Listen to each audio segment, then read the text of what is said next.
저녁에 찬양하신 4교구 또 오늘은 7교구 수고들 많으셨습니다. 하늘나라의 유리바닷가에 서서 하나님을 찬양하는 그날까지 찬양의 사람으로 승리하시기를 축복합니다. 기도하겠습니다. 아버지 하나님 감사합니다. 이 귀중한 자리에 앉는 것은 누구나 마음 먹으면 할 수 있을 것처럼 보이지만 저희들은 압니다.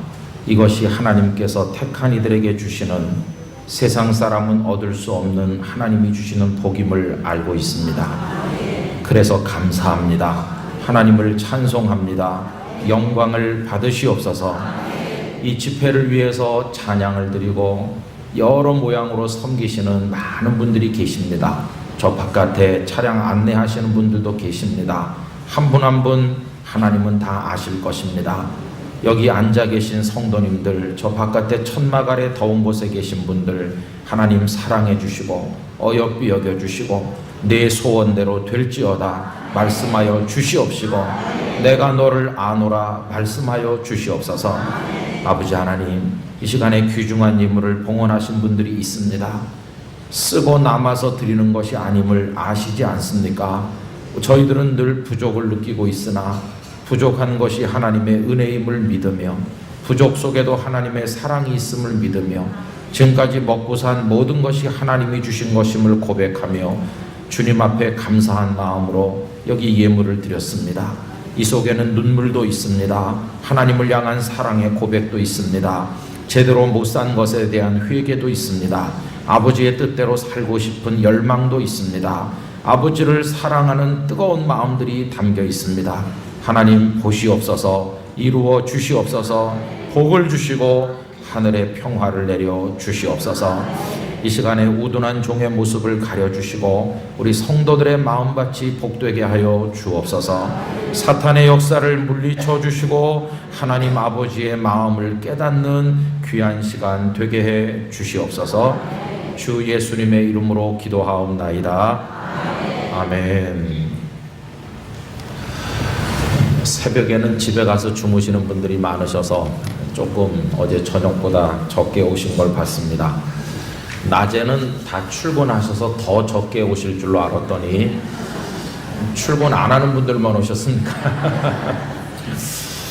여러분들 모두에게 하나님의 은혜를 기원합니다. 저희 교회는 연말이 되면 특별 새벽 기도회를 합니다. 참 이상한 게 있습니다. 그냥 새벽 기도회 그러면 안 나오던 교인들도 앞에다가 두 글자만 붙이면 나옵니다. 지금까지 왜 그런지 이해를 못 하겠어요. 날마다 특별한 새벽인데 앞에 특별 붙이면 나오고 안 붙이면 안 나와요. 그래서 목사님들이 어쩔 수 없이 원하지 않지만 특별을 붙입니다. 특별 새벽 기도회 그러면 많이들 오시잖아요. 근데 연말이 되면 마음이 평소와는 좀 다릅니다. 한 해 동안 내가 뭘 했나, 잘 못 산 거 죄송합니다. 그런 마음도 있고 이제 곧 새해가 밝아오니까 새해에 대한 기대감도 있고 그렇습니다. 기도할 게 많지요. 그래서 이제 연말 연초에 송구영신 특별 기도회를 하면 아이들도 다 오고 이렇게 합니다. 그리고 또 언제 특별 새벽 기도회를 하느냐 하면 6월 마지막 주간에서 이제 7월 첫 주간으로 넘어가는 그때 합니다. 왜냐하면 마음이 똑같아요. 전반전이 끝났잖아요. 전반전에 골만 많이 먹고 도대체가 이게 어떻게 한 건지 삶의 그라운드에 나가 떨어져 가지고 한 3대 빵쯤 치고 있는 그런 모습으로 이제 6개월을 살고 이제 남은 후반전을 위해서 그래서 이제 원기를 회복하는 거예요. 하나님이 주시는 은혜로. 그래서 이제 하반기 맞이 특별 새벽 기도를 하는데 그렇게 하고, 물론 이제 추수감사주일 앞두고도 한 주간 특별 새벽 기도를 합니다. 그때는 왜 감사해야 되는지, 무엇을 감사해야 되는지, 감사라는 주제를 가지고 이제 한 주간 이제 합니다. 근데 송구영신 연말 연초에 기도회 할 때랑 하반기를 맞이하면서 할 때는요, 성도들이 제일 많이 드리는 기도가 있어요. 또 제가 그 기도회 주제를 정할 때도 이제 그런 주제를 많이 정하게 되는데, 왜냐하면 한 해를 시작하고 또 하반기를 시작하니까 그때 많이 드리는 기도 혹은 그 기도의 주제가 뭐냐 하면요, 하나님 저희들을 인도해 주시옵소서, 그런 기도입니다. 여러분 하나님의 인도를 받고 싶으시죠? 늘 그런 기도 드리시죠? 하나님 저를 인도해 주세요. 근데 어느 날 하나님께서 우리의 인생을 인도해 주시기를 기도하는 게 이게 쉽게 할 수 없는 기도라는 걸 알게 됐습니다. 여러분 우리는 그 기도를 드릴 때 어떤 전제를 밑바닥에 깔고 있어요. 그게 뭐겠습니까? 하나님께서 인도해 주시면 잘 될 거야, 그런 전제가 있으시잖아요. 잘 안 될 거라고 생각하면 그런 기도를 하시겠어요? 안 하죠. 근데 잘 될 거야, 하나님이 인도하시면 내가 뭐든지 다 풍성해질 거야, 하나님께서 인도하시면 난 언제나 승리할 수 있어, 이런 걸 바닥에 깔아놓고 하나님 저를 인도해 주세요 이렇게 기도하는 거예요. 근데 여러분 이 기도를 함부로 드리기가 어렵다는 이유는 뭐냐 하면요, 분명히 하나님께서 인도하셨는데 잘 안 되는 것처럼 보인다는 거예요. 하나님께서 인도하신 게 분명한데 내가 원하는 것과는 정반대 방향으로 일이 꼬인다는 것입니다. 여러분 그럴 때 우린 굉장히 당황해요. 여러 가지 반응이 있습니다. 그 중에 하나는 의심하는 거예요. 하나님께서 날 사랑하시나? 아닌가? 이렇게 의심해요. 그 의심이 조금 더 깊어지면 어떤 사람은 하나님이 계시긴 계신가? 근본적인 의심도 해요. 그 다음에 어떤 사람은 하나님께서 살아계시다는 거 믿고 날 사랑하신다는 것도 믿긴 믿는데, 그런데 왜 이렇게 자꾸 왜라고 물어봐요. 왜 하나님은 나를 이렇게 고단한 길로 인도하실까? 막 당혹스럽지요, 그죠? 그리고 막 눈물이 펑펑 쏟아져요. 하나님께서 날 인도하시는데 이게 왜 이래? 여러분 우리 성경 말씀 한 군데 찾아보겠습니다. 출애굽기 14장으로 가보십시오. 출애굽기 14장 이렇게 펴시면 그 앞에 13장부터 보실까요? 13장 20절입니다. 13장 20절 다 펴셨죠? 다 같이 한번 읽어보겠습니다. 그들이 숫곳을 떠나서 광야 끝 에담의 장막을 치니, 이렇게 나왔죠. 이제 이스라엘 백성들이 애굽에서 원래 살던 곳이 어디입니까? 고센 땅으로 우리가 알고 있습니다.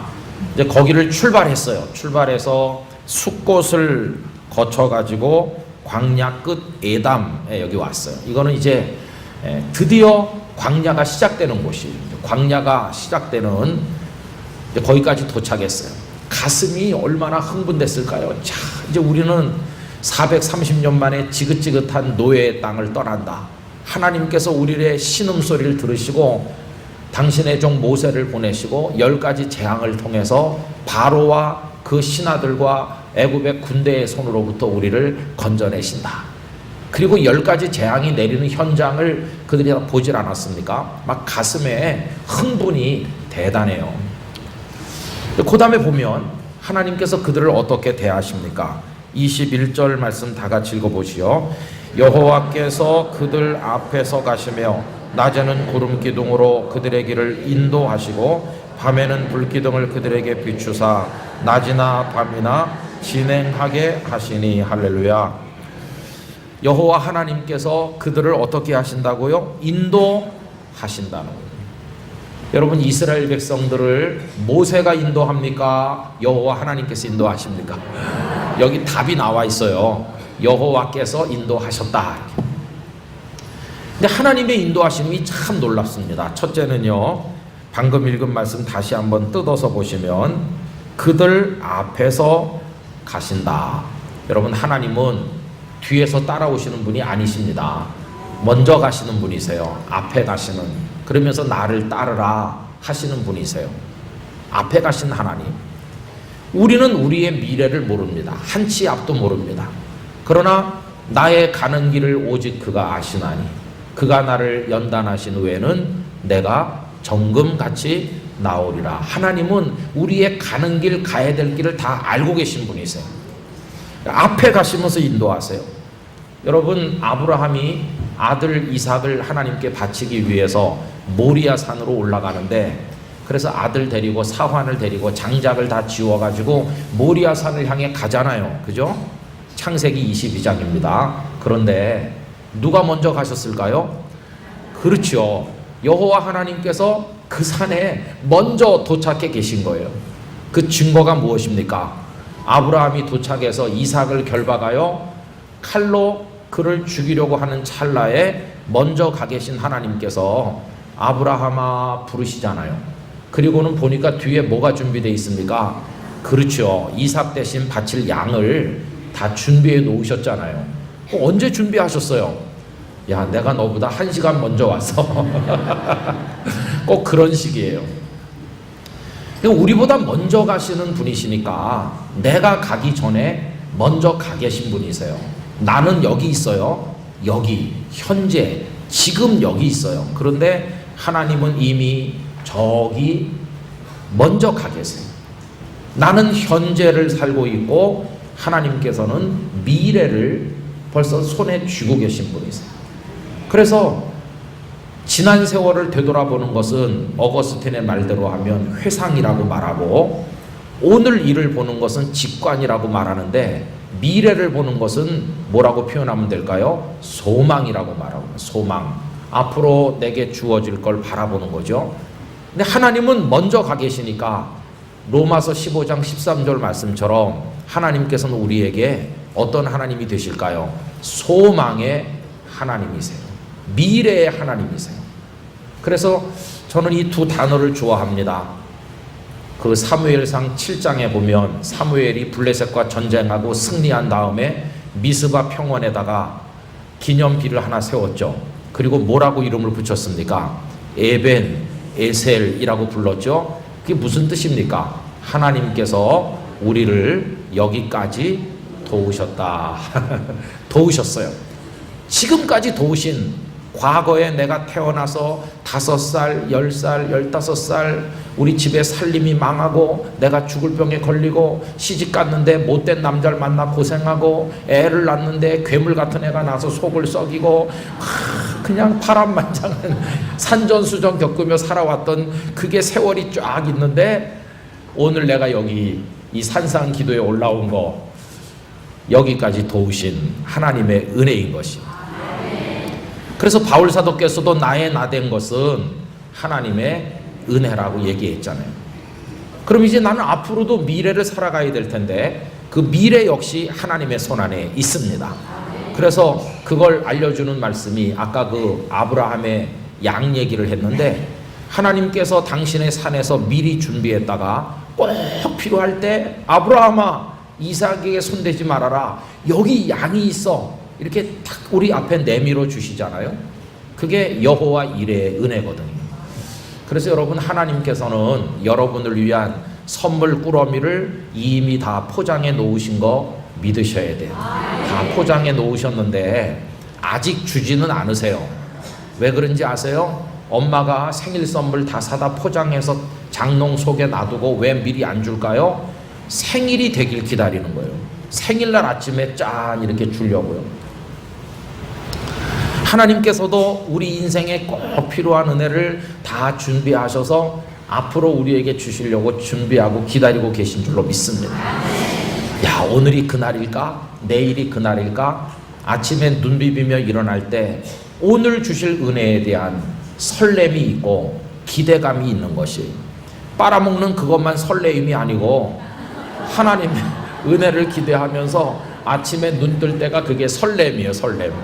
24시간 쪽쪽 빨아먹고 살아야 됩니다. 설레임이 뭔지 모르시는 분은 오늘 나가서 하나 한 30분은 빨아먹습니다.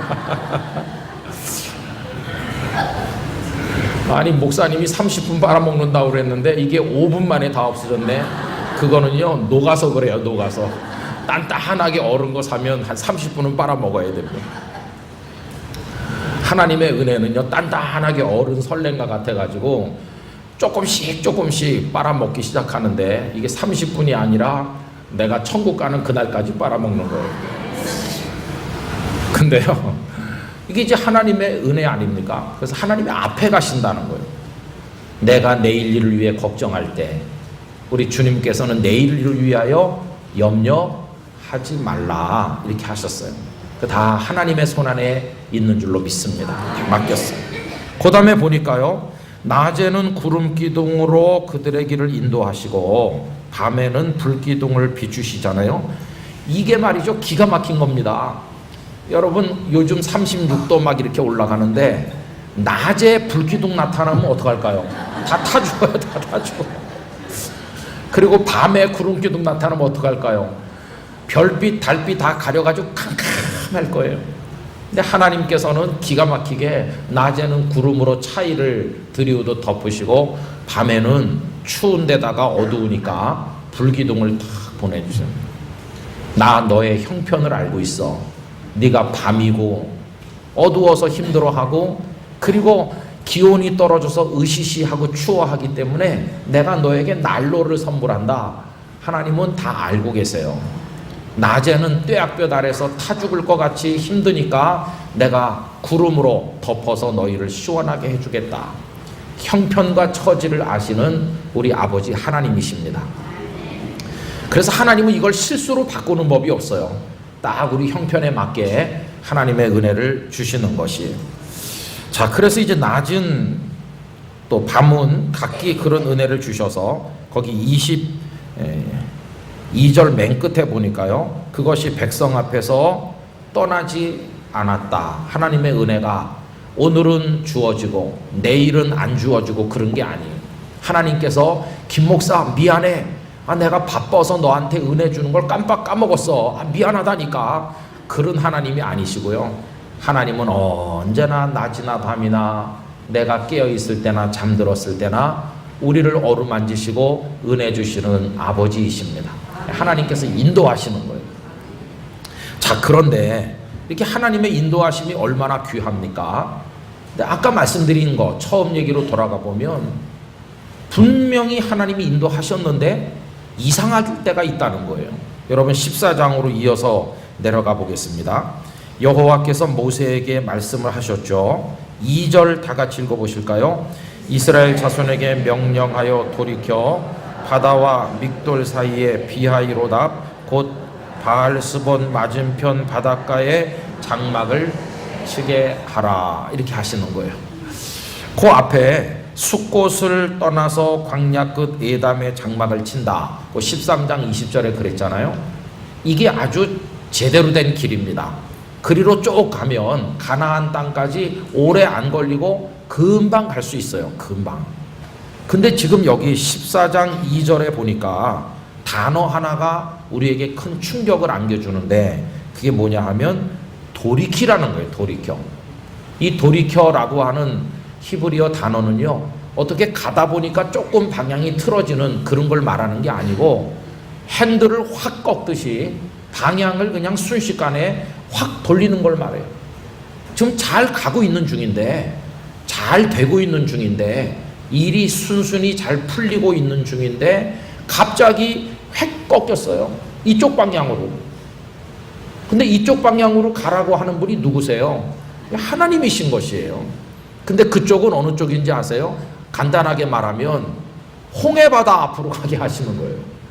아니 거기 넘실대는 바다가 가로막고 있는데 우리를 그 홍해 바다 방향으로 가게 하시면 어떻게 하라는 거야? 우리가 어떻게 바다를 건너? 여러분 홍해 앞에 가로막힌 백성들의 처지를 생각해 보세요. 앞은 넘실대는 바다 아닙니까? 양쪽은 끝을 모르는 광야, 사막 그런 게 쫙 펼쳐져 있고 뒤에서는 바로왕이 뒤늦은 후회를 하면서 병거 600승을 동원해서 애국 군대를 총동원해 가지고 지금 뽀얀 먼지를 일으키면서 백성들을 다시 잡아가려고 달려오고 있지 않습니까? 도관에 든 쥐처럼 사면 초가의 상황에 떨어진 게 아니겠습니까? 하나님께서 인도하셨는데 왜 그런 상황으로 몰고 가시느냐는 거예요. 여러분 이때 많은 하나님의 사람들이 혼돈에 빠집니다. 그래서 아까 말씀드린 것처럼 날 사랑하시지 않는 거 아니야? 이렇게 하나님이 계시긴 계신가? 이런 의심에 떨어져요. 근데 여러분 보세요. 우린 이미 결론을 알고 있습니다. 거기에 갔길래 그들이 뭘 체험했습니까? 바다가 쫙 갈라지는 걸 체험하는 것이. 제가 어제 저녁에 숙소에 가서 이여령 선생님이 쓰신 시집을 조금 읽었습니다. 시 몇 편을 읽고 잠에 들었는데요. 그 중에 겨울 나는 법인가 뭐 그런 시를 어제 저녁에 읽었어요. 이여령 선생님은 우리나라 최고의 지성 중에 한 분이시고, 또 그분은 수필과 산문, 평론 이런 것만 많이 쓰셨지 이게 시를 쓰신 적이 없어요.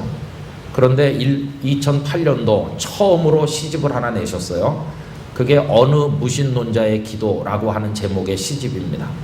근데 거기 겨울 나는 법 이런 제목의 시가 이제 있는데 그 내용이 참 가슴에 와서 닿았습니다. 그게 뭐냐 하면 눈사람에게는 겨울이 있어야 된다는 거예요.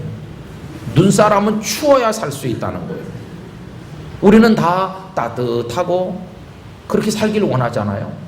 혹독한 바람이 몰아치고 살을 앨 것 같은 찬바람 추위를 우린 싫어합니다. 좀 따뜻한 데 있고 싶은데 눈사람은 따뜻해지면 끝장이에요. 눈사람은 추워야 돼요. 제가 그거 읽으면서요, 하나님의 사랑은 따뜻한 사랑도 있고 차가운 사랑도 있다. 그분의 글 속에 그런 비슷한 표현이 나옵니다. 차가운 사랑, 따뜻한 사랑. 따뜻한 사랑은 우리가 바라는 사랑이에요. 차가운 사랑은 뭘까요? 하나님 나 이런 거 싫은데요. 이놈아, 그래도 너 지금 차가워야 녹지 않는 거야. 네 존재가 녹아서 없어져서 너 없어지고 싶어. 너 지금 막 춥고 그렇지. 그런데 추운 게 너에게는 보약이야. 여러분, 하나님의 인도하심이 때로는 살을 앨 것 같은 혹독한 겨울바람으로 다가올 때도 있다는 사실을 여러분 우리가 받아들여야 돼요.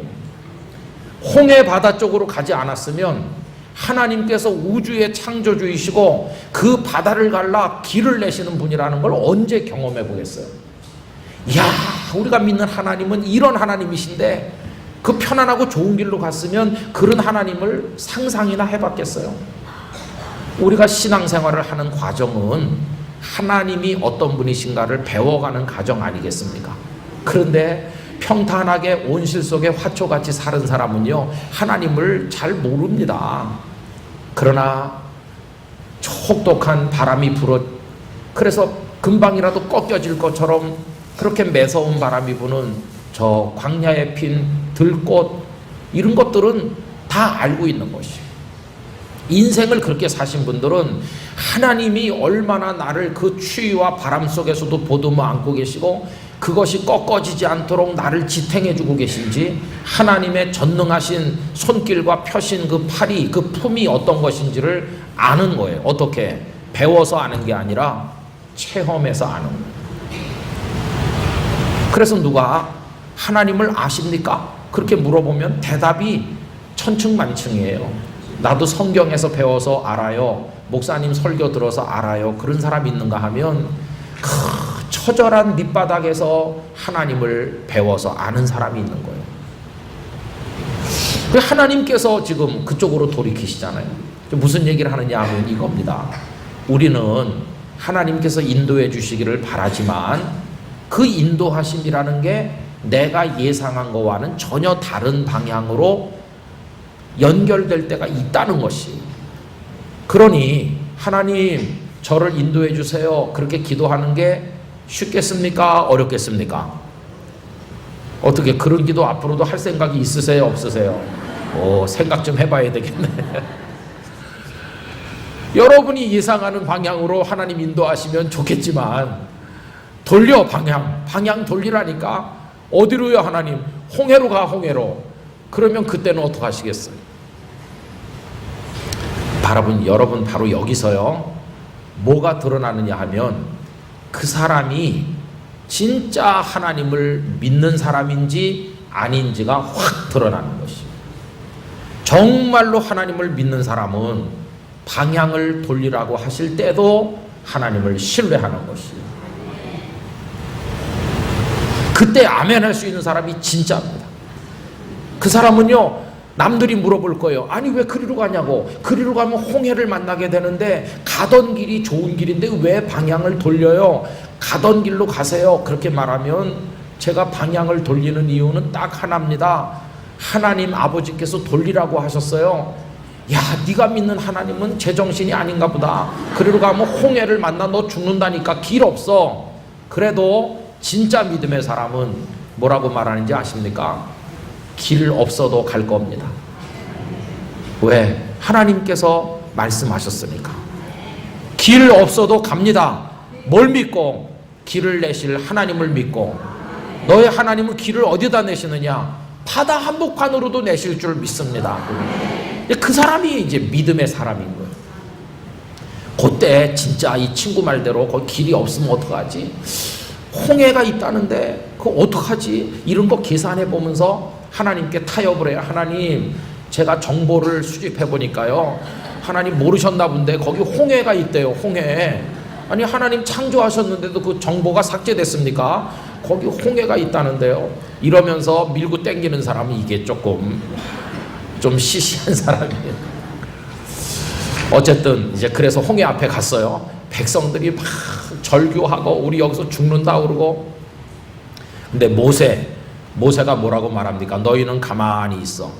오늘 너희를 위하여 행하시는 하나님의 구원을 보라. 이렇게 하면서 하나님께서 모세에게 시키는 대로 지팡이, 이게 지팡이라고 번역됐지만 사실은 막대기입니다. 그 히브리어 원문에는 요만한 막대기인데 한 2, 3m 되는 신선 할아버지들이 만화 속에 들고 다니는 그런 지팡이가 아니고요. 막대기를 딱 내미니까 바다가 쫙 갈라졌어.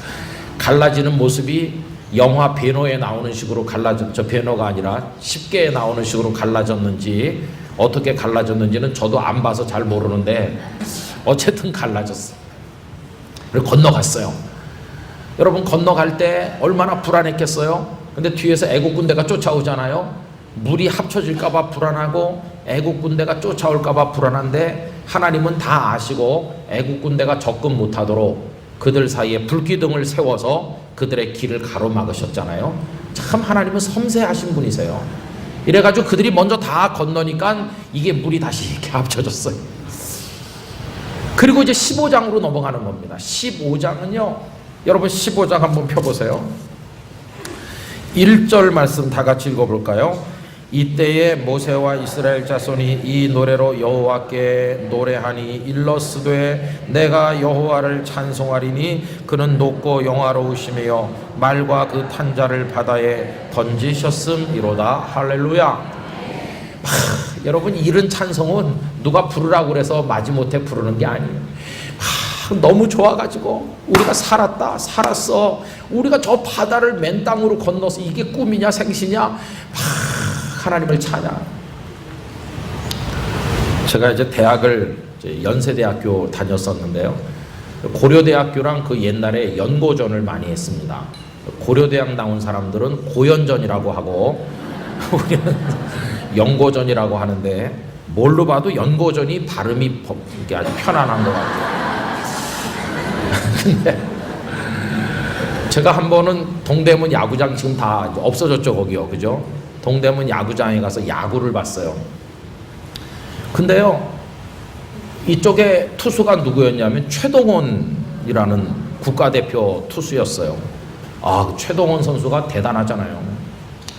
그래서 우린 다 이길 거라고 생각했습니다. 당연히 이기지. 근데 최동원도 힘이 빠졌는지 그날 너무 긴장했는지 점수를 한 석 점 헌납을 하더니 그냥 계속 끌려가는 거예요. 5회, 6회 가도 이길 가망이 안 보이는 거예요. 우리 선수들은 전부 헛스윙만 하고 그래서 혈압이 점점 올라가는 거예요. 그러니까 이제 많은 학생들이 포기했습니다. 포기하고 이 야구는 졌다. 그러면 이제 농구나 보러 가자. 그러면서 농구장으로 막 가요. 스탠드가 벌써 텅 비는 거예요. 다 가버리고. 그러면 농구장은 그때 이길 가능성이 높았던 게 그때 뭐 김현준 또 신선우 그런 유명한 선수들이 많이 있었거든요. 농구는 틀림없이 이긴다. 근데 저는요, 농구장을 갈 수가 없어요. 왜냐하면 농구장은 장충 체육관이 조그맣기 때문에 표가 다 안 돌아가서 기도 세게 하고 뽑기를 잘해야 뽑기는 뽑지, 이게 아무나 다 표가 있는 게 아니에요.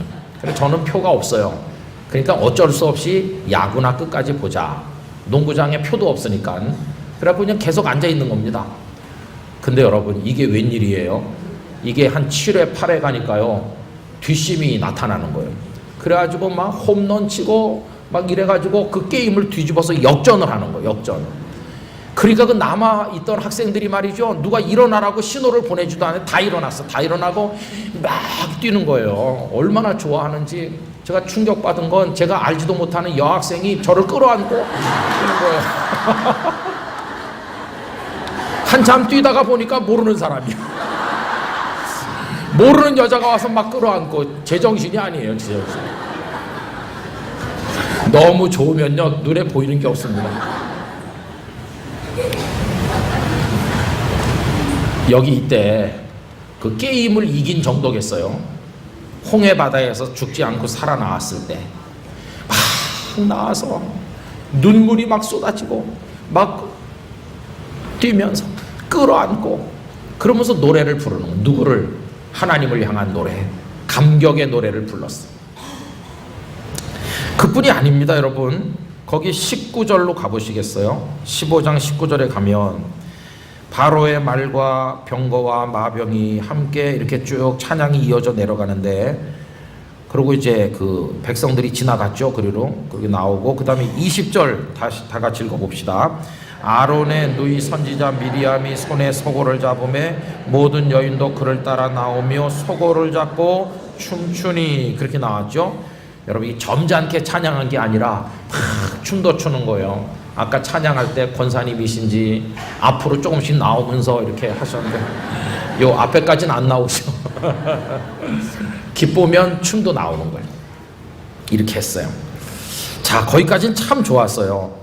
그런데 이제 오늘 읽은 말씀 22절로 가봅시다. 모세가 홍해에서 이스라엘을 인도함에 이렇게 돼 있잖아요. 근데 우린 알고 있죠. 이게 표현은 이렇지만 모세가 인도한 게 아니고 실제로는 누가 하시는 걸까요? 그렇죠. 하나님께서 홍해 바다로부터 이스라엘을 이제 계속 인도해 가시는 거예요.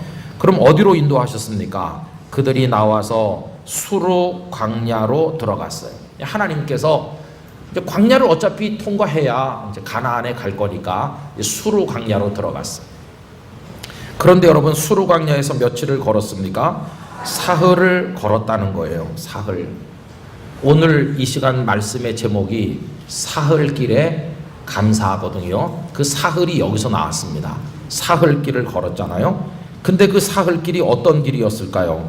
22절 끝에 보니까 물을 얻지 못하였다고 돼 있어요. 여긴 없지만 저는 상상을 해봤습니다. 그 사흘길을 어떤 마음으로 걸었을까? 첫째 날 모세가 이렇게 말했을 것 같아요. 자, 모든 우리 이스라엘 백성들, 이제는 흥분을 가라앉힙시다. 살아계신 만군의 하나님 여호와께서 당신들이 보고 경험한 것처럼 바다를 갈라 우리를 건너게 하시고 우리 뒤를 쫓던 애굽의 군사들을 다 물속에 수장시켰습니다. 다시는 애굽 군대가 우리 뒷덜미를 잡는 일은 이제 없을 겁니다. 우리 진정으로 이제 출애굽에 성공했습니다. 이제 애굽은 잊으세요. 이제 우리 앞에 가나안이 기다리고 있습니다. 그렇게 말하면서 자, 이제 우리가 또 여기서 멈춰 있을 수는 없고 가나안을 향해 가야 되겠으니까 여러분들의 행장을 다시 다 점검해 보세요. 다시 끈도 좀 바싹 조여서 묶고, 어르신들 아픈 사람들은 좀 자리도 편안하게 만들고, 애들도 잘 이렇게 해가지고 출발 준비를 하세요. 이렇게 했을 거예요. 그럼 다 유사들이 다니면서 백성들에게 그 메시지를 전하고, 자, 이제 출발 준비를 하라고. 백성들이 막 기뻐서 춤추면서 다 이거 이제 행장을 뿌리고 했겠죠. 그러면서 이제 마실 물도 다 점검을 했을 거예요. 다 점검하고 그 가죽 주머니마다 물을 꽉꽉 채우고 이래가지고 드디어 첫째 날 행진이 시작됐어요. 여러분, 첫째 날은 어땠을까? 여러분, 어땠을 것 같아요? 첫째 날. 첫째 날은요, 조용히 가는 사람 한 명도 없었을 것 같아요. 왜냐하면 그 흥분이, 홍해에서 살아남은 흥분이 그들의 가슴을 채웠기 때문에 입 다물고 침울하게 가는 사람 한 사람도 없고, 어땠느냐고 다 같이 경험했는데도 서로 물어볼 거 아니겠어요? 나는 이 물이 다시 합쳐질까 봐 불안했다는 사람부터 애국 군대가 쫓아올 때 불안했다는 얘기를 하는 사람도 있을 거고, 뭐 별소리 하면서, 그런데 역시 하나님은 하나님이셨어 하면서 얼마나 기뻤겠어요. 그런 얘기를 하면서 첫째 날은 갔을 것 같아요. 기쁨으로 전진하는 하루죠. 둘째 날은요 조금 이제 힘들었을 것 같아요. 왜냐하면 햇빛은 쫙 내리쪼이는데, 여러분 지금 여기 35, 6도 돼도 힘든데 저 사막 광야가 한 50도쯤 되면 쫙 내리쪼이면요 여기 선크림도 없는 데다가 얼마나 힘들겠어요. 그래가지고 애들 데리고 그 수레를 밀면서 양떼 소떼를 끌고 가는 게 이게 만만치 않았을 것 같아요. 야, 광야가 이게 힘드네. 언제 광야 생활을 해봤어야 말이죠. 이 사람들은 다 나일강가에 고센 땅, 기름진 곳에만 살았지 이런 모래바람 날리는 광야 생활을 해본 적이 없잖아요. 생각보다 힘드네. 애들은 막 우는 애들도 나타나고, 목이 마른데 가죽 주머니 물을 다 꺼내서 마셔가면서 이렇게 갔을 것 같아요. 그런데 이제 문제가 조금씩 생겨요. 둘째 날 오후쯤 되니까 어떤 사람이, 아유, 우리 집은 물이 다 떨어져가. 자네는 물 좀 남았나? 좀 남았네. 좀 나눠주겠나? 아, 그러지 뭐. 근데 이게 물이 언제 있는 거야? 아니 뭐 하나님께서 바다도 갈라주셨는데 우리한테 물 안 주시겠어? 이제 오아시스가 나타날 거야. 걱정 말라고 이러면서 했어요. 근데 너무 햇빛도 뜨겁고 그러니까 첫째 날은 다 떠들고 얘기하고 신바람 나서 갔었는데, 둘째 날은 조금 지쳐가지고 말수가 좀 줄어들었을 것 같아요. 드디어 이제 셋째 날은요 다 지쳤어요. 지쳐가지고 이렇게 다리는 기계처럼 움직이는데 다 이제 늘어져 가는 거예요. 막 목이 타요. 그리고 한 집 두 집 물 떨어진 집이 자꾸 생겨나요. 점심때쯤 되니까 햇빛이 더 뜨거운데 이제는 물이 다 바닥이 나가는 거예요. 사람들이 와서 모세에게, 아니 오아시스는 언제 나타나는 겁니까? 모세라고 뭐 어떻게 알 수가 있겠습니까? 모세도 초행길 아닙니까? 여러분 모든 인생길은 다 초행길인 거 아시죠? 그래가지고 하나님께서 오아시스를 주시겠지, 조금만 기다리라고. 물 다 떨어졌어요. 이제는 다 목말라 죽을 지경이에요. 이제는 홍해 바다에서 살아남은 구원의 기쁨 같은 게 다 이제는 몇십 년 전 얘기인 것처럼 사라졌어요. 못 살겠다, 죽겠다, 그렇게 되는 거예요. 찬송 중단된 지가 오래예요. 감사 다 사라졌어요. 목말라서 죽을 판이라니까요. 그러다가 누군가가 소리칩니다. 저기 웅덩이가 있습니다. 그래가지고 막 누군가가 뛰어가가지고 잽싸게 물을 이렇게 마셔봤어요. 그랬더니 그게 어떤 물일까요? 쓴 물인데, 이게 단지 물은 좋은 물인데 입에만 쓰냐, 그게 아니고요. 마시면 죽는 물이에요. 사람이 먹을 수 없는 물. 아예 웅덩이가 없었다면 모르겠는데 웅덩이 있다고 하니까 큰 기대가 생겼다가 마시지 못하는 물이라는 걸 알고 나니까 절망이 더 커지는 거예요. 그러면서 그 다음부터 폭발했어요. 하나님을 향해 원망이 팍 솟아나오는 거예요. 자, 그럼 여러분 하나 여쭤보겠습니다. 수르광야에서 지금 며칠 돌아다녔나요? 사흘이죠. 그러면 그 사흘 동안 수르광야를 배회한 그들의 그 힘든 여정이 있었는데요. 그 사흘은 어떤 시간이었습니까? 이렇게 질문할 때 대답하는 방법이 두 가지 있어요.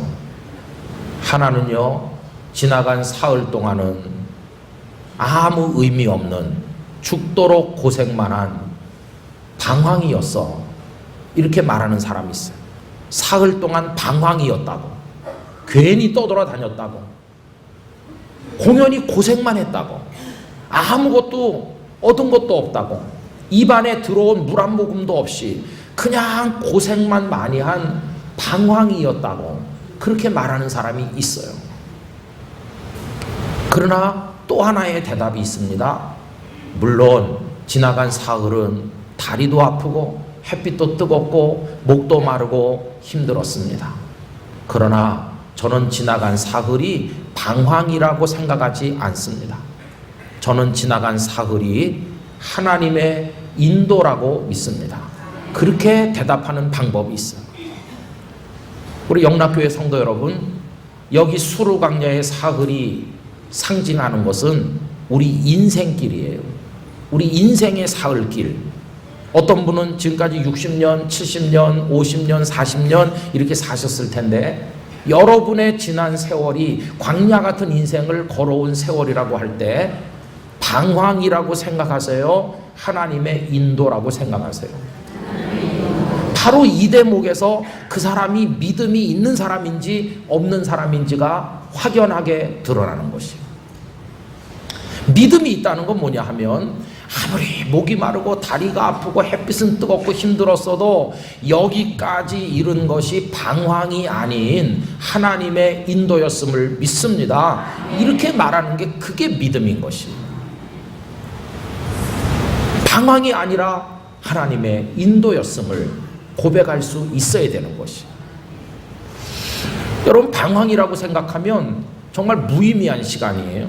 그러나 하나님의 인도라고 생각하면 힘들긴 했지만 사흘을 걸은 만큼 축복의 가나안이 가까워졌다는 뜻이에요.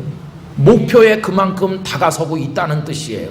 방황이 아니라 지금 목적 지점에 도달해 가고 있다는 뜻이에요. 이 놀라운 은총인 것입니다.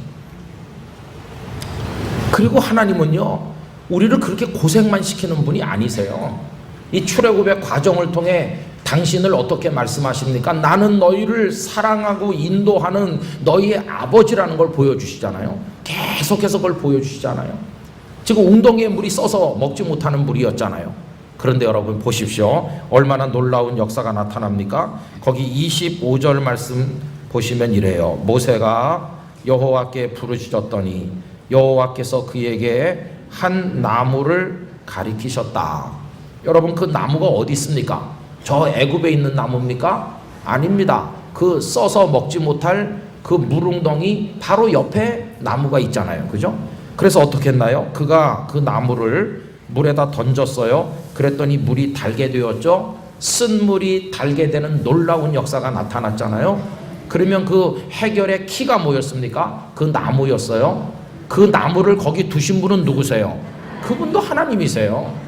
여러분, 마라에 쓴물이 있어서 우리가 죽겠다, 이 물 때문에 이젠 죽겠어, 물이 없어서 죽겠어, 있는 것도 쓴물 뿐이야 라고 하나님을 원망하는데, 믿음의 눈을 조금만 더 크게 뜨면 바로 그 고통 옆에 고통을 치료하는 해결책이 같이 있음을 볼 수 있다는 것입니다. 근데 우리가 눈을 조그맣게 떠갖고요, 쓴물만 보고 옆에 있는 나무는 못 보는 게 문제. 여러분, 나무를 보는 눈이 열리시길 바랍니다. 제가 지난 4월에 우리 권사님들 모임에 올 때는 안경 쓰고 왔는데요, 지금은 안경 벗고 왔거든요. 저는 어렸을 때 새총에 맞아서 고무줄 그거 이렇게 돌멩이 이렇게 하는 거 있잖아요. 여기가 이제 찢어지면서 속에 홍채, 눈조리개가 찢어져서 터졌습니다. 그래갖고 이제 눈이, 이쪽 눈이 좀 이상하게 보이죠. 그리고 눈이 많이 나빠졌어요. 평생 고생을 많이 했는데, 그리고 또 이제 백내장도 오고, 그래서 이제 수술을 했는데, 이제 수정체를 딴 걸로 바꿔 끼우죠, 인공으로. 근데 그게 다초점 수정체가 있어요. 다초점 렌즈 같이. 그걸 끼우니까 가까운 데도 보고, 먼 데도 보게 돼서 안경을 안 써도 되게 된 거예요. 그래서 제가 안경을 안 썼어요. 이게 놀라운 일이죠.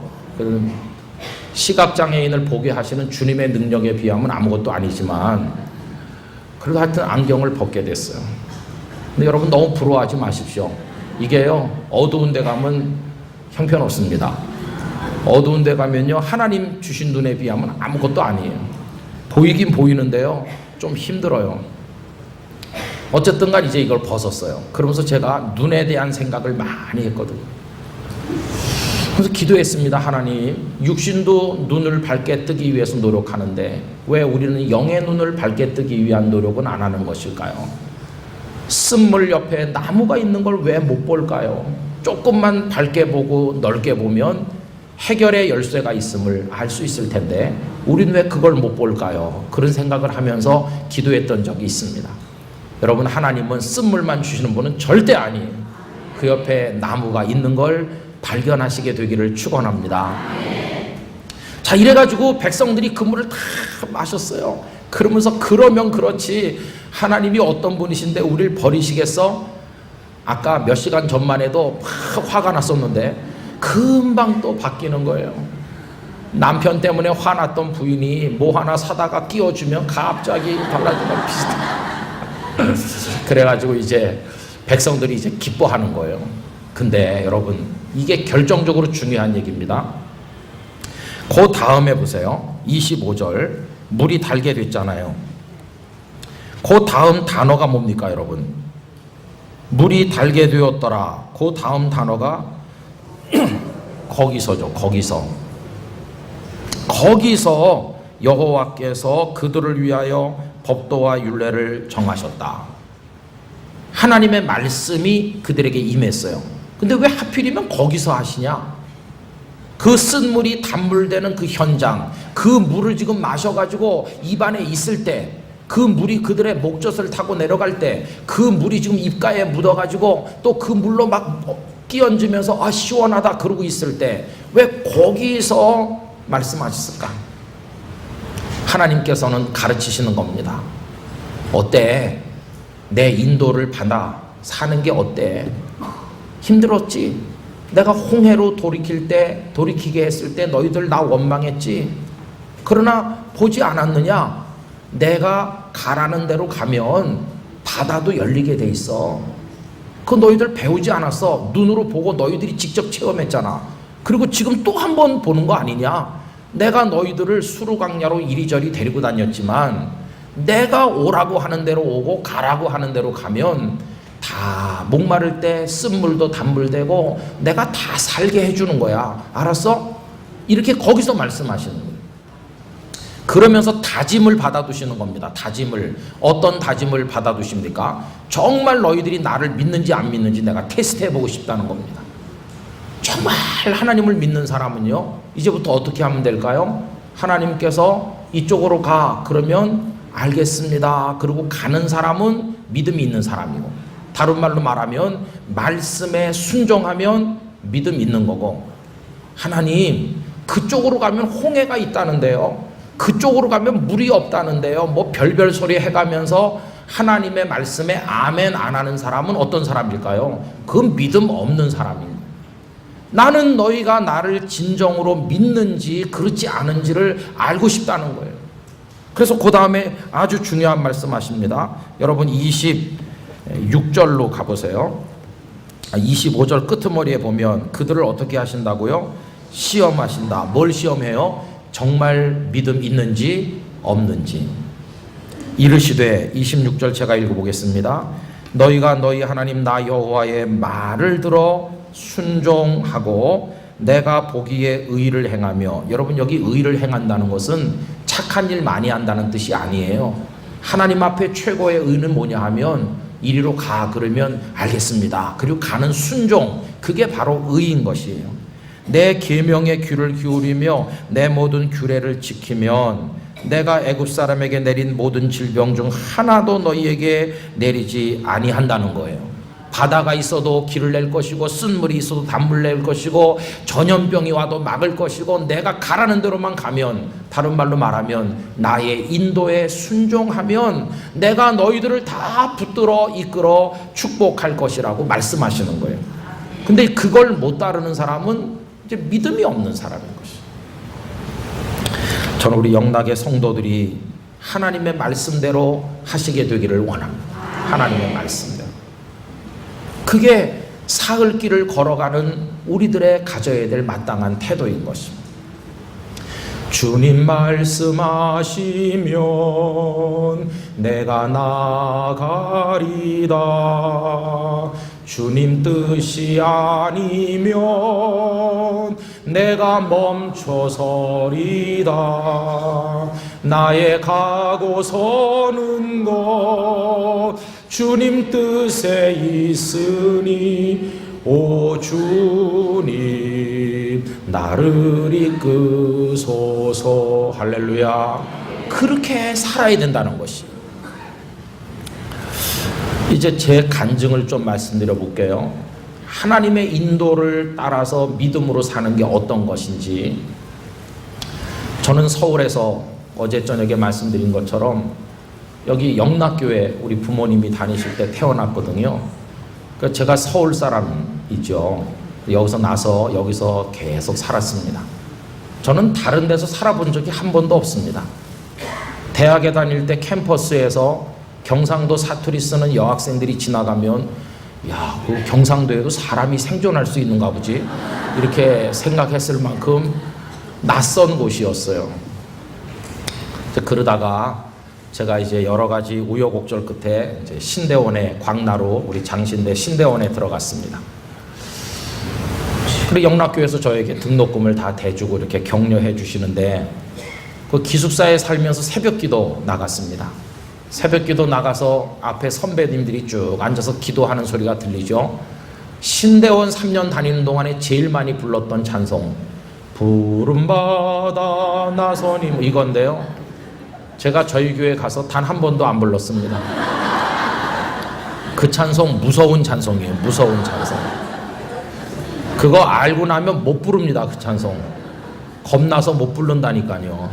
왜냐하면 존귀 영광은 다 주님께 드리고 멸시천대 십자가는 제가 지고 가겠습니다. 이거 세게 부르면 부를수록 하나님께서 요놈들 봐라, 또 나한테 사기를 치네, 죄송해서 못 부른다니까요. 그 찬송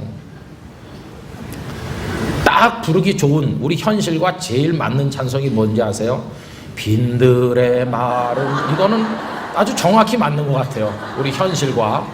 근데 뭐 부름받, 이거는 너무 우리 현실하고 안 맞아요. 두렵기도 하고. 근데 신학교에서는 맨날 그거 부르는 거예요. 그리고 선배님들이 기도하는데 막 주여 그러면서 어디로 보내시든지 가겠다고, 진짜 아골골짝 빈들에라도 가겠다고 그러면서, 저는 처음에 뒤에서 이제 그런 걸 구경을 했어요. 야, 신학생은 저렇게 기도하는 건가? 그러다가 이제 저도 기도를 했습니다. 하나님, 저는 기도를 이런 식으로 했습니다. 어디서든지 제일 먼저 저를 오라고 하는 데가 있으면 제가 가도록 하겠습니다. 제일 먼저 오라고 하는 데 있으면 가겠습니다. 여러분, 저희 후배 한 분이 저한테 상담을 요청했습니다. 그래서 어느 교회를 좀 소개해 달라고. 그래서 제가 지방에 한 300명 모이는 역사는 오래된 그런 교회를 소개를 했는데, 이 목사님이 보석 같은 분이니까 서울에 있는 어느 교회에서도 그 목사님을 모셔가려고 하는 거예요. 그래가지고 어떻게 동시에 그 두 교회가 목사님을 다 원하게 됐어요. 서로 오시라고 그래요. 그래서 저한테 어떻게 하는 게 옳은지를 물어보더라고요. 그래서 제가 저의 경험을 이야기해 주면서 30분이라도 먼저 연락 오는데 가는 게 어떠냐. 그런데 그 지방에 있는 교회가요, 한 주간 먼저 전화가 오는 거예요. 서울에 있는 교회는 무슨 내부 절차를 하나 더 거쳐야 되기 때문에 한 주 연기된 거예요. 근데 그 목사님 대단하더라고요.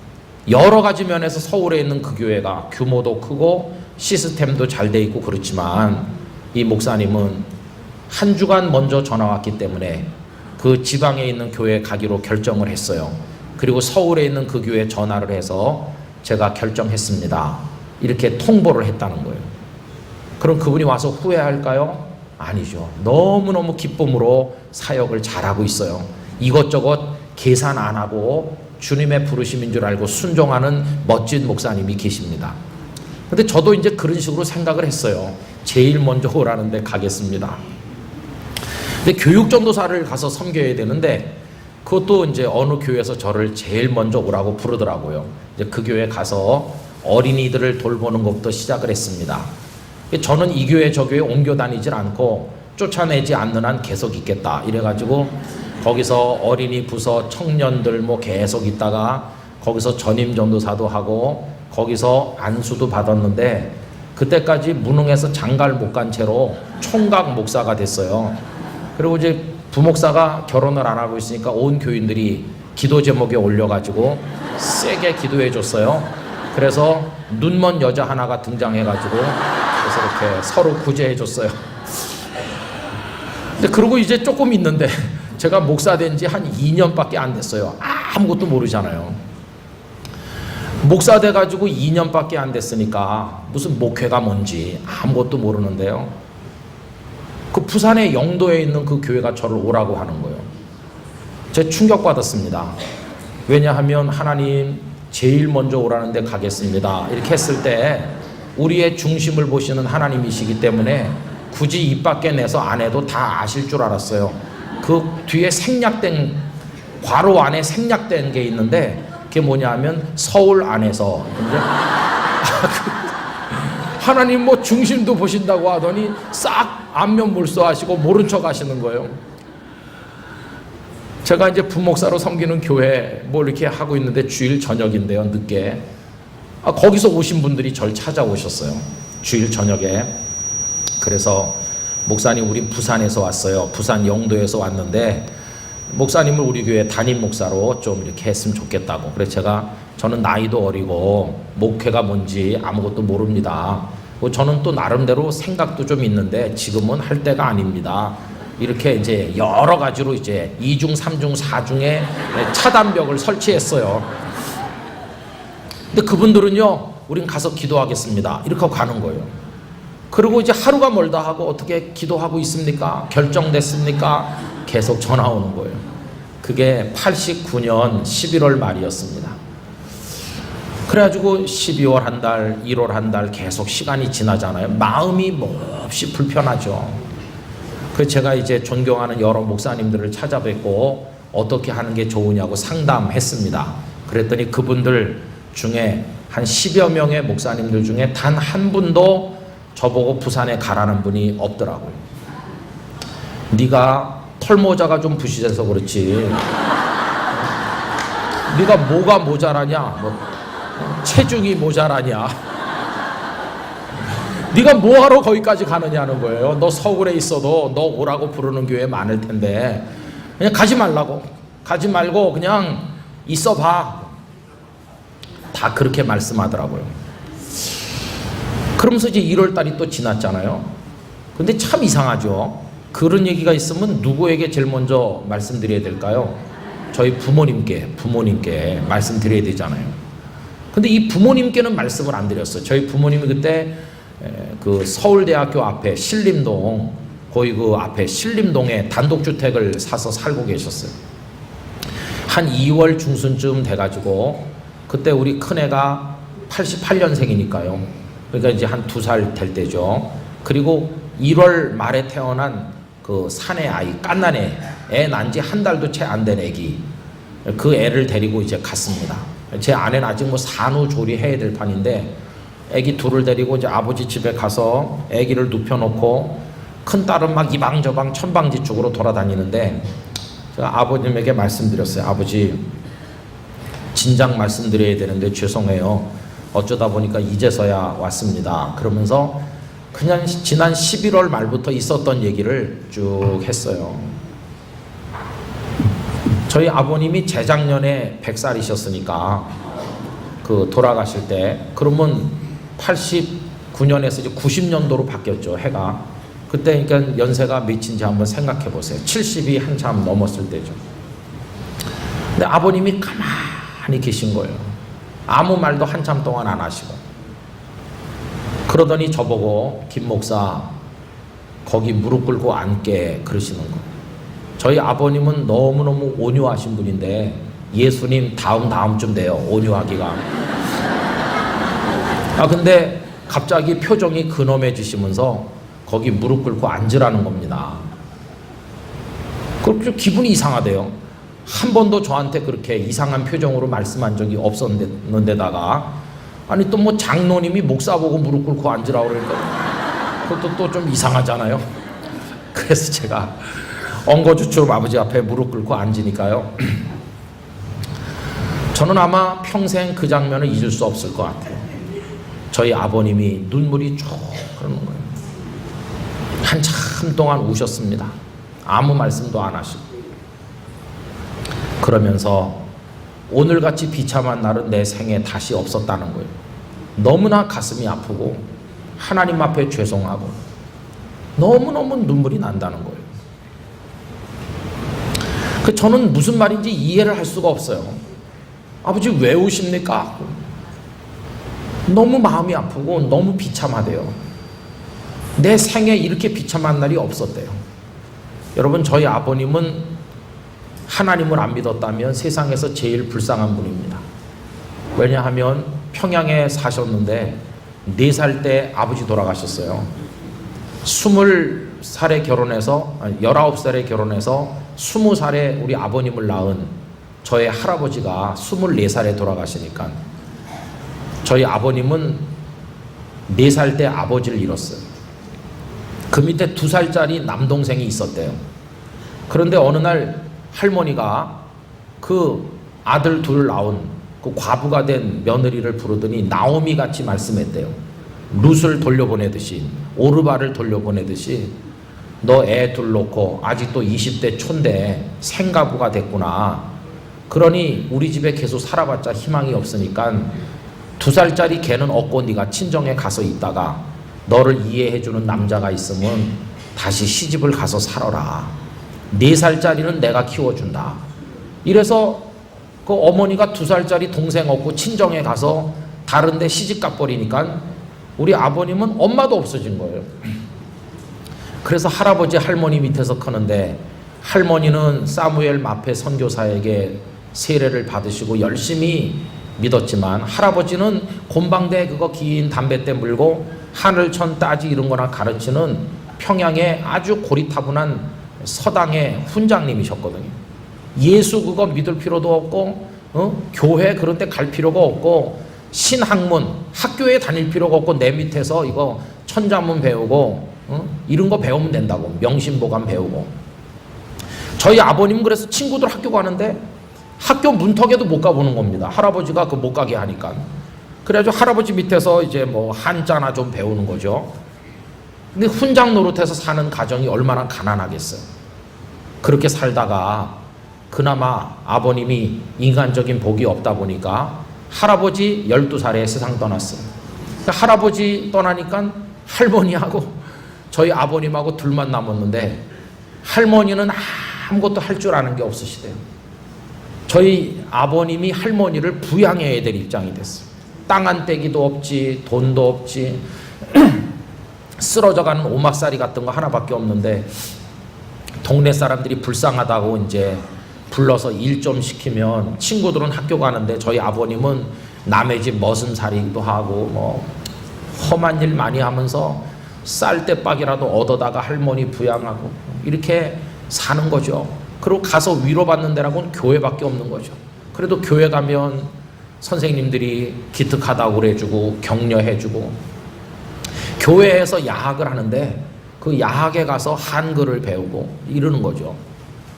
그 한 15살 되니까 막 오기가 생기는 게 이렇게 살 수는 없다. 그래가지고 어떻게 쓰든지 돈을 모아서 내가 살아야 되겠다 해서 열심히 일하셨대요. 그래서 이제 밭을 조금 사고 조금 이렇게 살 기반을 마련하니까 사람들이 저 청년이 마누라는 굶기지 않겠다 하면서 처녀 하나를 소개해줘가지고 장가를 가셔서 저희 아버님도 20살에 첫 아들을 낳았어요. 옛날에 결혼 일찍 할 때니까. 그러니까 저희 맏형님이 저희 아버님이 20살에 낳으셨으니까 살아계시면 지금 82이겠죠. 그리고 7남매를 쪼르르 낳으셨어요. 아들 3에 딸 4을 쭉 낳고 농토가 많아지고 제법 행복하게 사셨대요. 인간적으로 말했을 때 가장 행복한 때는 언제였습니까? 일제 말기였대요. 일제 말기. 그때 그 아이들이 다 나고 이렇게 하면서 교회에서 안수집사가 되고 잘 섬기던 그때가 제일 행복했대요. 그런데 행복이 오래가지 못하고 바닥에 떨어진 유리잔이 산산조각 나듯 6.25 전쟁이 나면서 모든 게 다 박살난 것이. 아버님은 좀 떠나 계시다가 가족들을 데리고 나오지 못한 채로 혼자서 내려오신 거예요. 혼자서. 그 아내와 7남매를 다 거기다 두고요. 그게 그냥 생리별로 끝나고 말았어요. 얼굴 한번 본 적이 없이. KBS에서 이상가족 찾기 할 때 저도 들고 가서 서있고 그랬습니다. 제 맏형님이 덕성인데 저는 운성이고요. 가서 서있고 그랬어요. 참 저희 아버님 불쌍하죠. 내가 죽고 싶은 생각이 수십 번도 더 들었는데 모진 목숨 살아남은 것은 하나님을 믿었기 때문이다. 내가 하나님이 없었다면 벌써 죽었을 거다. 그래서 그냥 아는 사람도 없고 돈 한 푼 없이 남쪽에 내려와서 떠돌아 다니셨대요. 그러다가 이제 어떤 사람이 김 집사 이렇게 살면 안 된다고 하면서 또 여자 하나를 만나게 해줬대요. 그분은 강원도 철원 산정호수에서 좀 더 들어가는 곳에서 방앗간집 딸인데 그래서 만나서 결혼한 거예요. 그분은 처녀로 우리 아버님한테 시집을 왔어요. 그래서 낳은 아들이 접니다. 저. 그리고 제 동생을 또 낳았습니다. 그때가 우리 영락교회 다닐 때입니다. 요 충무로에 살면서. 근데 기가 막힌 일이 또 있는 거예요. 제가 2살 됐을 때 제 동생이 저보다 2살 졌거든요. 근데 우리 동생을 낮에 낳은 어머니가 저녁 때 돌아가신 거예요. 그러니까 손바닥만한 방 안에 2살짜리 천방지축인 제가 왔다 갔다 하고 낮에 낳은 피덩이가 있고 아내가 또 죽은 거예요. 참 우리 아버지 불쌍하죠.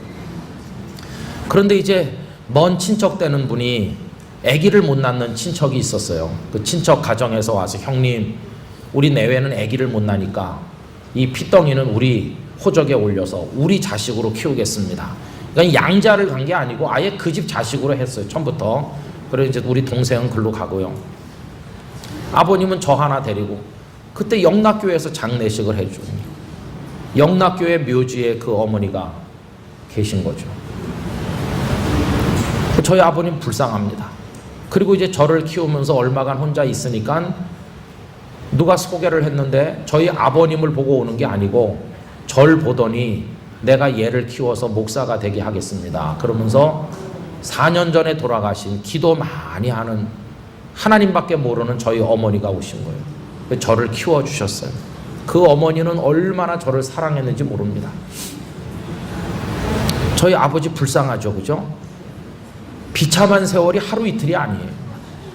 그런데 그런 비참한 세월을 경험한 아버지께서 제가 가서 그 부산에서 저를 오라고 했다고 얘기를 하니까 오늘이 제일 비참하다는 거예요. 오늘. 제가 이해를 못해요. 어떻게 오늘이 더 비참할 수가 있나. 근데 저희 아버님이 눈물을 흘리면서 이렇게 말했습니다. 나는 늘 하나님 앞에 물어봤다. 내가 왜 살아있어야 되는지, 모진 목숨 왜 내가 살아있어야 되는지. 그때 하나님의 대답은 네 자식 그거 주의 종 만들어서 내게 바쳐라. 그게 네가 이 땅에 살아남은 이유다. 그렇게 나름대로 응답을 받으셨다는 겁니다. 그러니까 네가 목사가 됐다는 것은 단지 네가 목사 된 걸로 끝나는 게 아니고 내 인생이 성취되는 거라는 거예요. 나는 내가 목사가 되는 걸 보면서 얼마나 감사하고 내가 죽지 않고 살아남은 보람을 느꼈고 내가 고생을 숱하게 하면서 그러면서도 내가 너를 볼 때마다 살아있어야 될 이유를 발견하곤 했는데, 그런데 그 목사라고 된 게 오늘 저녁에 와서 하는 말을 들어보니까 이렇게 형편없는 목사가 됐을 줄은 미리 몰랐다는 거예요. 너는 목사도 아니야. 너는 목사는 무슨 목사? 하나님을 믿지도 않지. 이렇게 형편없는 목사가 내 자식이 그렇다니 너무너무 가슴이 아프대. 하나님 앞에 죄송하고. 그래서 우는 거예요. 그래서 제가 오기가 생겨가지고요. 아니 남들은 나보고 괜찮은 목사라고 그러는데 아버지는 왜 네가 하나님 믿기는 믿냐? 그럼 하나님을 믿죠. 넌 하나님을 안 믿는 사람이야. 아니 왜 그런 말씀 하십니까? 난 네가 지나간 몇 년 동안 기도할 때마다 제일 먼저 오라고 하는 데 있으면 가겠다고 기도한 거 내가 알고 있다. 너 그 기도를 누구한테 했는데? 너 하나님께 했지. 하나님이 살아계신 하나님 아니냐? 너 그 하나님께 기도했잖아. 그럼 하나님 그 기도를 들으셨을 것이고 하나님께서 지금 너한테 사인을 보냈잖아. 그럼 너는 드디어 하나님이 부르시는구나 그러면서 그 교회 벌써 가 있어야지. 벌써 가 있어야 네가 하나님을 믿는 거야.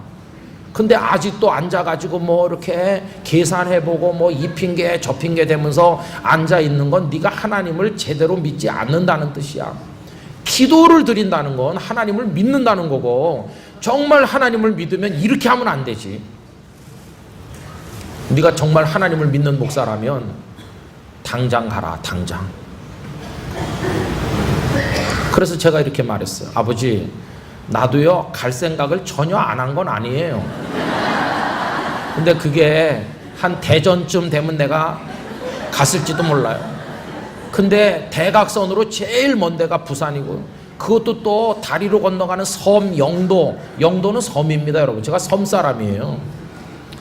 어떻게 그 먼 데로 아침에 깨면 대마도가 보이는 그런 곳으로 나를 멀리 보낼 수 있나. 그리고 부모님이 연로하시잖아요. 내 제일 마음에 걸리는 건 아버지 어머니가 연로하지 않았습니까? 같이 부산에 가실래요? 우리가 왜 가? 네가 가는데. 우린 안 가. 그러면 갑자기 아프시면 어떡하겠어요? 우리 걱정하지 마. 하나님의 뜻을 받드는데 부모 핑계 대지 마.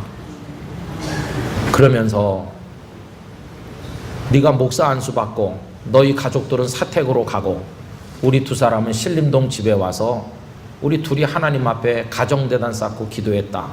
하나님, 오늘 날짜로 저희 집에 아들은 없습니다. 이제 주의 종이 하나 있을 뿐인데 아버지 원하시는 대로 쓰시옵소서. 이렇게 했다. 그러니까 너는 이제 부모 핑계 대지 말고 하나님 기쁘시게 하면 그게 잘하는 거다. 그러니까 너는 무조건 가라. 저는 그날 저녁에 신대원 3년 내내 배우지 못했던 거 배웠습니다. 교수님들에게도 못 배웠던 거 배웠어요. 그게 뭔지 아세요? 하나님을 믿는 게 뭔지를 그날 배웠어요. 하나님을 믿는 거는 어떻게 하면서 사는 건지를 그날 아버지를 통해 배웠어요.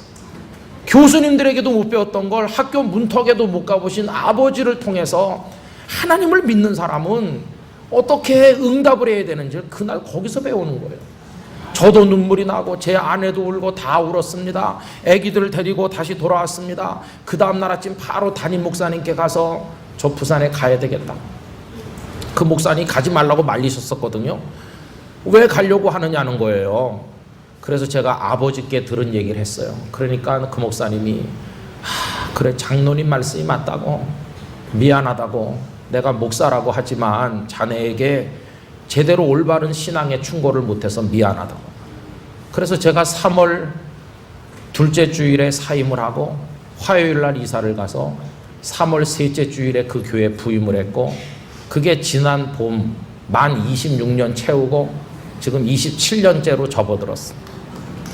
여러분, 그러니까 이게 하나님을 믿는다는 게요, 그런 거예요.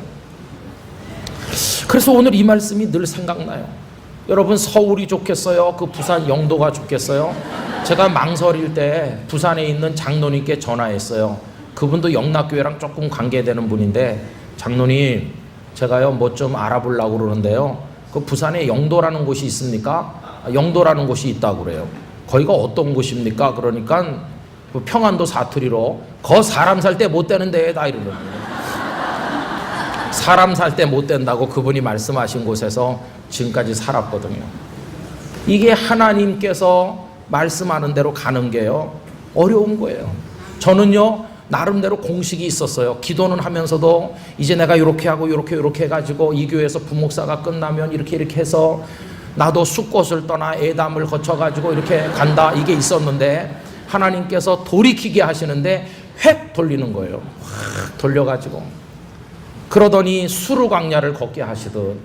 그래서 참 힘든 세월도 많았어요. 경상도 정서에 잘 적응이 안 되더라고요, 처음에 가니까.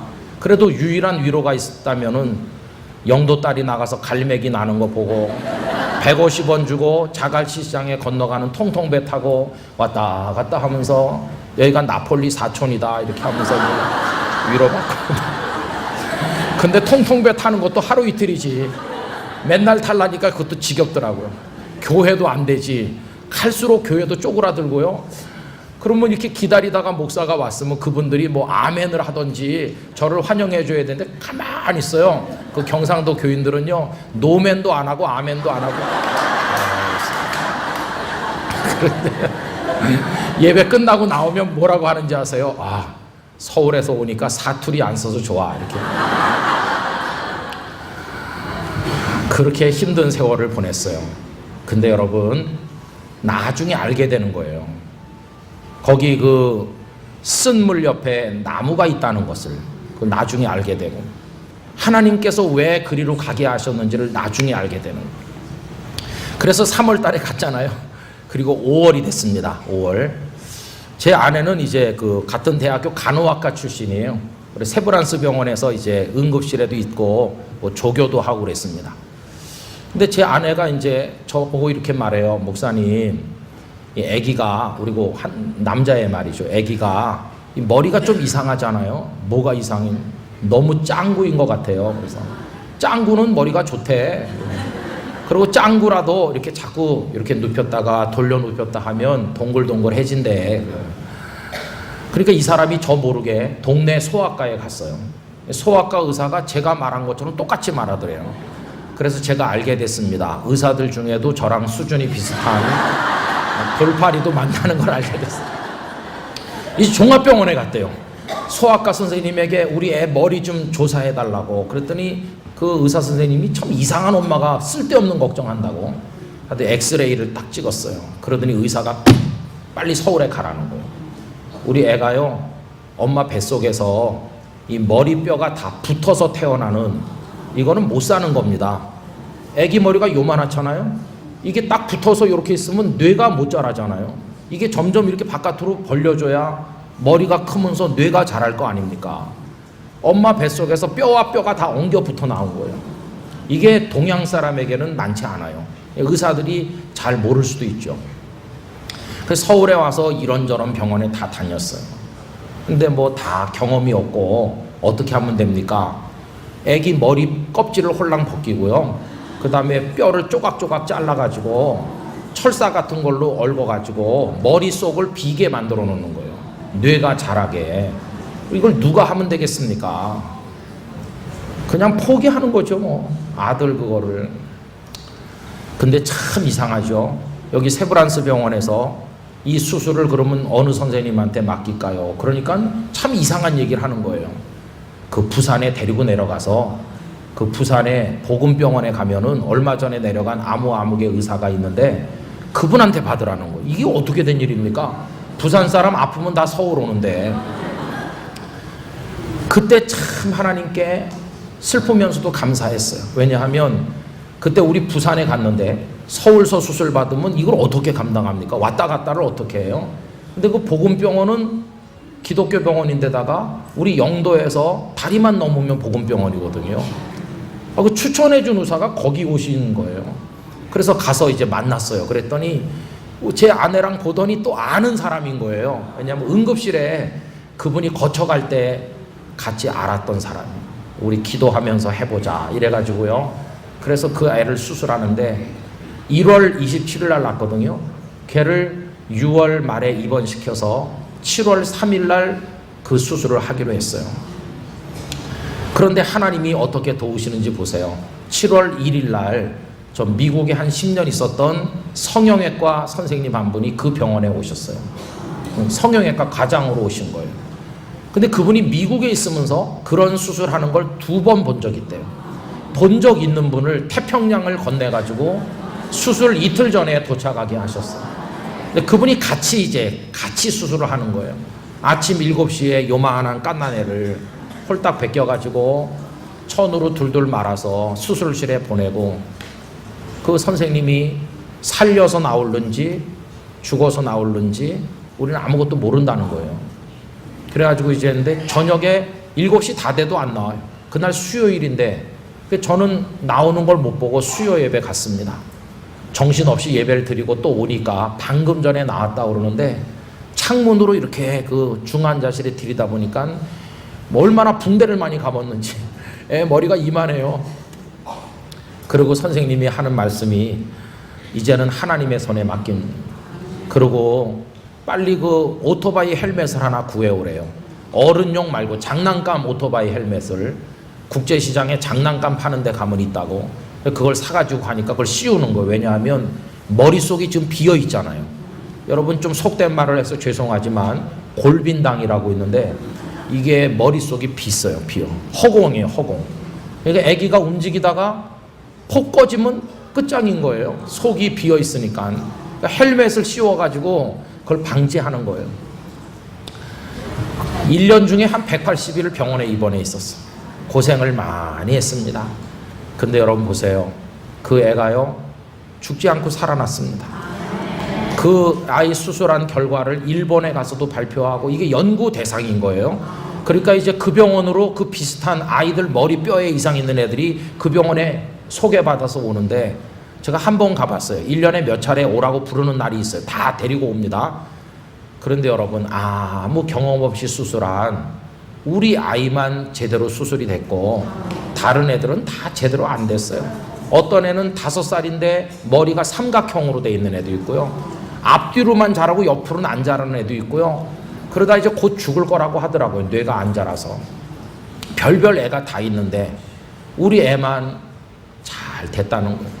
그래가지고 얘가 이제 성장을 했어요. 근데 중학교 됐는데도 맨 앞에 앉고 키가 안 커요. 야, 그 후유증인가 보다. 그때까지 눌려서 키가 못 자라는 됐나 보다. 키가 너무 조그매서요. 그런데 고등학생 되니까요, 쑥 커서 저보다 더 큽니다. 지금 얼마나 큰지 말할수록. 그리고 그 녀석이 얼마나 엄마 아빠 걱정을 많이 해준지 모릅니다. 그럼 믿음 생활 잘하고 집에 오면 이렇게 규영아 뭘 먹고 싶어? 그러면은 그 아들이 멘트를 합니다. 뭘 먹느냐가 중요한 게 아니라 누구랑 먹느냐가 중요하다. 그래서 우리를 행복하게 해주고 있습니다. 여러분, 그때 부산에 우리가 안 갔으면요 서울에서 힘들 뻔했잖아요. 근데 하나님은 야, 네 자식이 지금 어떤 상태인지 아냐? 네가 먼저 부산에 가야 되는 거야. 가 있으면 내가 의사들도 보내주고 다 해준다. 다 지나고 보니까 왜 수루광야로 가게 하셨는지 나중에 알게 돼요. 아, 그렇구나. 이게 나중에. 이게 하나님의 놀라운 역사인 것이. 그래서 저는 이제 알게 됐습니다. 주님이 말씀하시기를 너 가. 그러면 가야 되는 거다. 그게 믿음이다. 이 핑계 저 핑계 하면서 안 가겠어요. 그건 하나님을 믿는 게 아니다. 그래서 이제 가는 거예요. 그래서 저는 이제 부산에 가서 있으면서 우리 교회가 큰 교회도 아니고 우리 교회가 뭐 대단한 교회 아니지만은 저는 늘 이렇게 자부합니다. 세상에서 제일 행복하다. 나는 행복한 목사다. 많은 목사님들이 목회 때문에 스트레스 받고 교회 일로 여러 가지 일로 아파하고 그러는데 저는 너무너무 행복하다. 하나님의 은혜가. 여러분, 우리 그렇게 가는 게 그게 믿음이에요. 믿음. 그 다음에 이제 마지막으로 27절 봅시다. 이렇게 가면 그들이 어디에 도착합니까? 엘림에 도착했는데 거기에 물샘 열둘과 종려나무 이른 구류가 있는지라 거기서 그들이 그 물 곁에 장막을 치니라. 이건 뭐냐면 하나님의 보너스입니다. 야, 나 따라온다고 수고했는데 여기 그냥 샘이 많고 그러니까 여기서 푹 쉬어라. 하나님의 특별 이벤트, 이게 엘림의 축제를 즐기도록 하나님께서 허락하신 것이. 여러분, 저 부산에 간 이후에 하나님께서 엘림에 기대하지 못했던 축제를 즐기도록 저에게 복을 많이 주셨어요. 이제 시간이 많이 됐기 때문에 그 간증만 하나 하고 마치겠습니다. 우리 부모님 서울에 이제 남아 계시잖아요. 외롭잖아요. 근데 무슨 일이 일어났는지 아세요?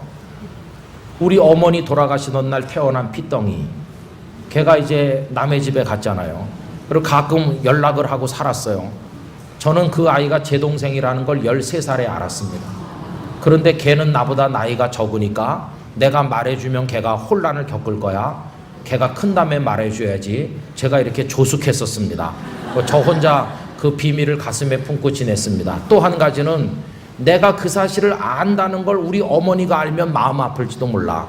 친엄마인 줄 알고 있는 내가 그걸 알고 있으면 우리 어머니가 섭섭해할지도 모르니까 입 다물어야지. 제가 그렇게 조숙했었다니까요. 근데 어느 날 그 어머니가 걔를 데리고 왔어요. 걔네 아버지는 걔가 고등학교 들어갈 무렵에 돌아가셨는데요. 그 어머니가 데리고 왔어요. 우리 신림동에 살 때. 그래서 어떻게 연락돼서 왔느냐 그러니까 여기서 대학 시험을 쳐야 되는데 여기서 자면서, 그래 서울대학에 시험 치려고 데리고 왔더라고요. 그래가지고 걔가 하룻밤 저랑 같이 자면서 그래 서울대학교에 들어갔어요. 그리고 이제 또 그다음에 연락을 안 하는 거예요. 그 어머니가 자꾸 이제 우리 집에 못 오게 하죠. 그게 알려질까봐 점점 멀리 이사 가는데 저는 신대원에 다니고 있었죠. 참 이상합니다. 어느 날 수업을 하고 있는데 갑자기 걔가 보고 싶다는 생각이 드는 거예요. 그래서 수업하다 말고 제가 나왔습니다. 근데 주소도 몰라, 아무것도 모르잖아요. 그래서 무조건 그 대학교를 찾아가서 그 아이 이름을 대니까 요새는 개인정보 때문에 안 가르쳐 줄 텐데 그때만 해도 주소랑 뭐 다 적어 주더라고요. 근데 먼 데 사는 줄 알았는데 이 상도동에 살더라니까요. 우리 신림동에 있는데 그런데도 연락을 안 하는 거예요. 그래서 상도동 산꼭대기에 올라가니까 그 집이 부잣집이었었는데요. 무너져가는 학고방 같은 데 살더라고요. 참 마음이 아파요. 근데 사람이 없어요. 물건을 보니까 걔 책도 있고 있는데 아무도 없어요. 옆집에 물어보니까 그 어머니가 오늘 내일 한다고, 어느 병원에 가면 있다고. 참 하나님께서 그때 이렇게 연결시켜 주시는 거예요. 그래서 병원에 가니까 그 어머니가 8가지 병을 오늘 내일 하고 계시더라고. 걔 혼자 우두커니 앉아 있는 거예요. 그래서 제가 기도해 주고 내가 아버지한테 연락한다. 제 아버지가 자기 아버지인 줄은 걔는 모르잖아요. 그래서 이제 시골에 저희 아버님 그때 과수원 한다고 경상북도 봉화에 가 계셨는데 전화를 했어요. 그랬더니 아버님이 어머님이랑 같이 불이 나게 그 다음날 오셨어요. 두 분을 모시고 그 병실에 들어갔잖아요. 참 이상하죠. 그 어머니, 걔를 키워주신 어머니가 저희 아버님을 보더니 눈물을 주르르 흘리는 거예요. 그리고는 저희 아버님이 간절하게 기도해 줬어요. 살 희망이 없으니까 천국 가는 믿음의 준비를 시켜주는 거예요. 주님을 영접하고 천국에 가야 된다. 기도해. 그날 밤에 그 어머니가 돌아가셨어요. 마치 그동안 아들 데려다가 잘 키우고 행복했는데 내가 가니까 다시 되돌려 드립니다. 꼭 그러는 것 같이 느껴졌어요. 산에 가서 장례를 하고 연구차 안에서 걔랑 나랑 나란히 앉았어요. 제가 그 아이 손을 꼭 붙들고 너 내 친동생이다. 저기 앉아 계신 분이 네 친아버지고 나의 아버지고 묻고 내려오는 분은 너의 친어머니가 아니고 그 얘기를 그때 다 해줬어. 그리고 걔를 집에 데리고 와서 아버지가 다 얘기해 주는 거예요. 지난 세월에 얼마나 어려웠는지. 근데 정이 있겠습니까? 아무 정이 없죠. 정이 없잖아요. 키운 정이 없잖아요. 우리 아버지가 밥 한 그릇을 해줬습니까? 뭐 옷 한 벌을 사준 적이 있습니까? 아무 정이 없잖아요.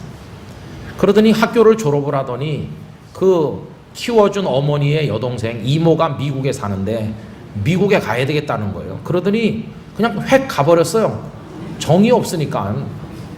그래가지고 미국에 가서 오랫동안 소식이 없더라고요. 살았는지 죽은 것인지 어떻게 되고 있는지. 근데 제가 부산에 와서 목회하고 있는데 어느 날 비가 줄기차게 쏟아지는 토요일 저녁에 찾아왔더라고요. 그래서 형이 여기 있는 줄 알았어. 어떻게 알았어? 인터넷 검색해 보니까 형 이름을 쳐보니까 여기 부산 영도에 있다고 그래서 동명이인인가 궁금하면서도 내가 와봤다고. 창원에 출장 갔다가 왔다고. 그때 마침 부모님이 내려와 계셨어요. 그래가지고 집에 데려가서 저희 아버님이 그때 눈물을 흘리면서 어떻게 살았냐 하니까 제 동생이 얘기하는 거예요.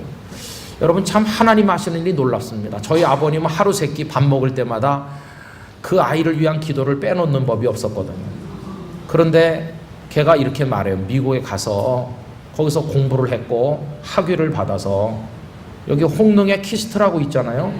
거기 지금 연구원이 돼서 왔는데 그런데 총각으로 와 있으니까 피부치도 없고 있으니까 동료 연구원이 자기 여동생을 소개시켜가지고 결혼을 했대요.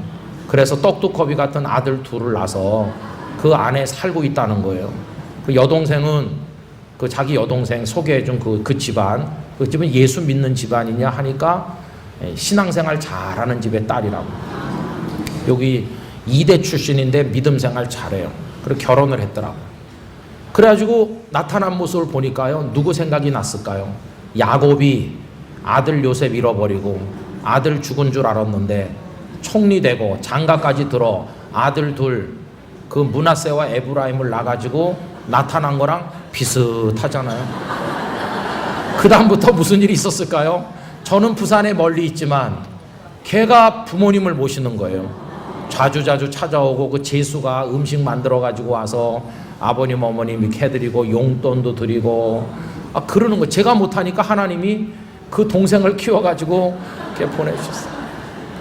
저희 어머니 돌아가시고 아버지 돌아가셨을 때 걔가 와서 상복 입고 상주 노릇하니까 우리 교인들이 아니 목사님 혼자라고 그러지 않았어? 저 사람 누구? 요새도요 얼마나 이게 여기 서울에 우리 교단의 큰 교회에 이번에 장로 피택이 됐어요. 그래가지고 이제 내년이면 장로님이 될 텐데 아버지 살아계시면 얼마나 기뻐하시겠냐.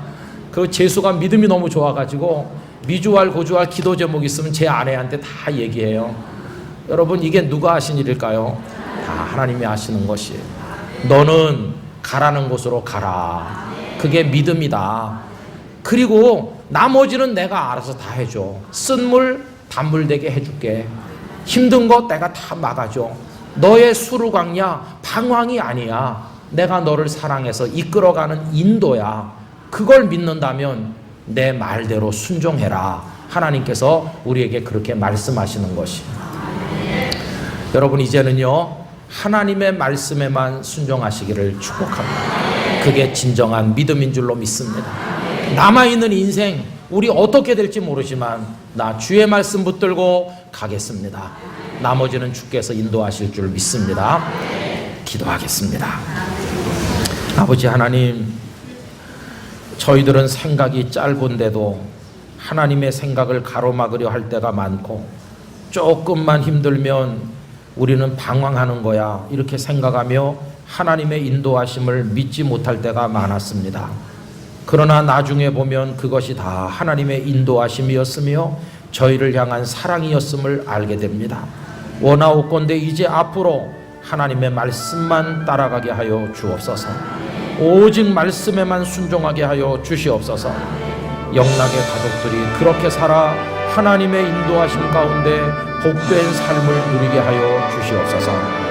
우리를 귀하게 이끌어 가시는 예수님의 이름으로 기도하옵나이다. 아멘.